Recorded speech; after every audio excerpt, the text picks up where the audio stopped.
the thermostat unless you're paying the electric bill. That's gospel. So my son responded, what would Jesus do? What did you say? I said, he'd honor his father, that's what. Yeah.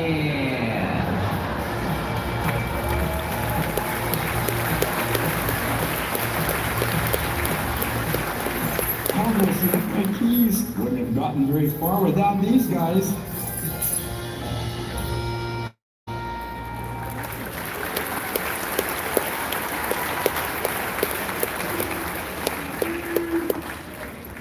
That was pretty. Well, happy Father's Day. How many your dads do tell like dumb dad jokes? It's strange. It's like in the atmosphere, and at some point it just goes in through your pores, and it comes out, and you can't help it. It's true. I actually had a few of them, but I'm not going to tell them now because that was just so much better. It's going to be special today. In a moment, I'm going to have my wife come up. She's going to share for about 10 minutes, and then I have a short message to share with you. But I thought it would be good to hear from Janet today about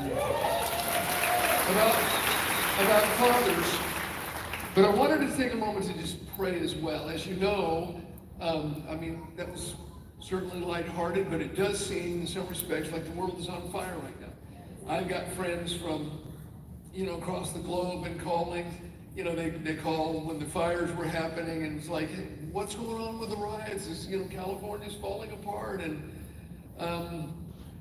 you look at things on a global scale, and you've got, Israel and Iran, and you've got Russia and Ukraine, and there's a lot more going on besides that. And there's 9 countries in the world that, have nuclear weapons. And some people are distressed because of what's going on. And listen, the media in most cases is not your friend.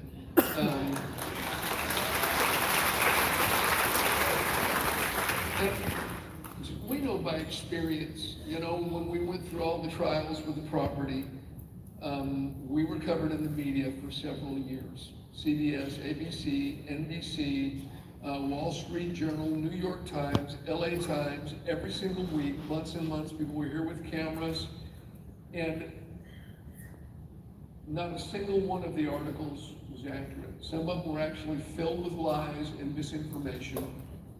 I met with the owner of one of the papers, and I said, you're printing all this stuff and none of it's true.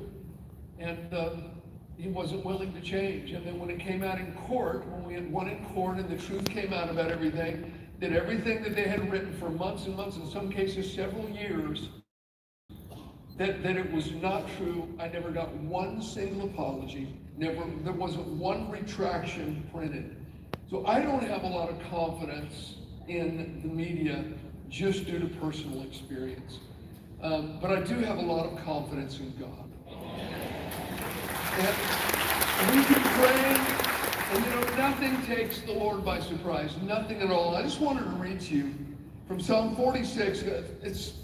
I'm not going to read all the verses, but a few of them. This is from the Living Bible. In verse 1, it says, God is our refuge and strength, a tested help in times of trouble. And so we need not fear, even if the world blows up and the mountains crumble into the sea.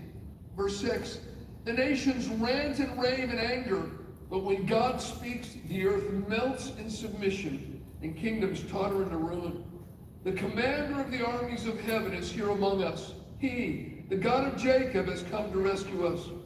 Verse 10, stand silent. Know that I am God. I will be honored by every nation in the world. The commander of the heavenly armies is here among us. He, the God of Jacob, has come to rescue us.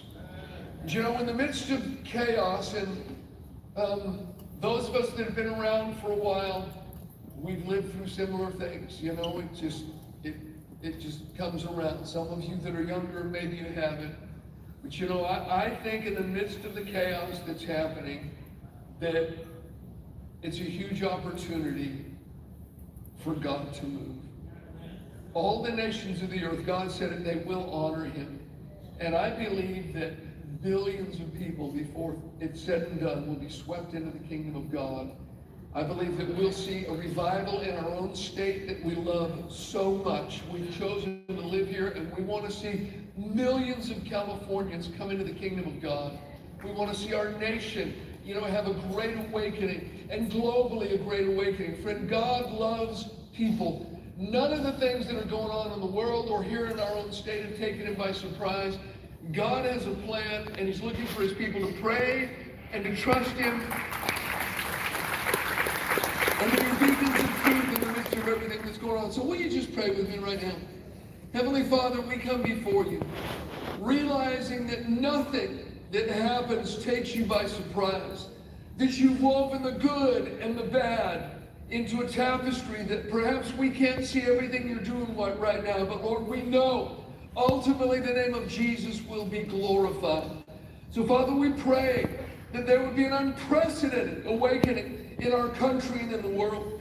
We pray for revival in our own hearts, Heavenly Father. We pray that those that are on the perimeter, those that are not sold out, God, that they would repent and come to you with all of their heart and all of their soul. May the fire of glory and of heaven burn brightly in the breast of every man, of every woman that names the name of Christ.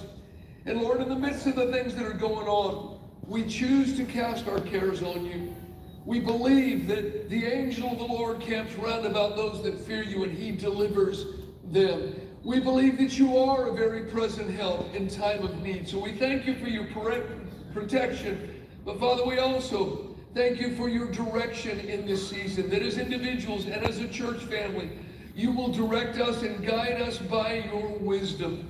We thank you for these things. And I especially pray for any person that came in here distracted and distressed today and burdened down by everything that's happening. Father, I pray you touch them supernaturally by the Holy Spirit, and that burden and that depression would lift from them, Heavenly Father, and a lightness would come into their heart, and peace would come into their minds. And I ask it all in the mighty name of Jesus. If you agree, please say amen. Amen. All right.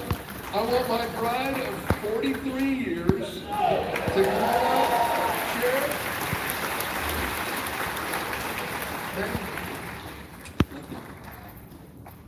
Good morning to all you dads and father figures.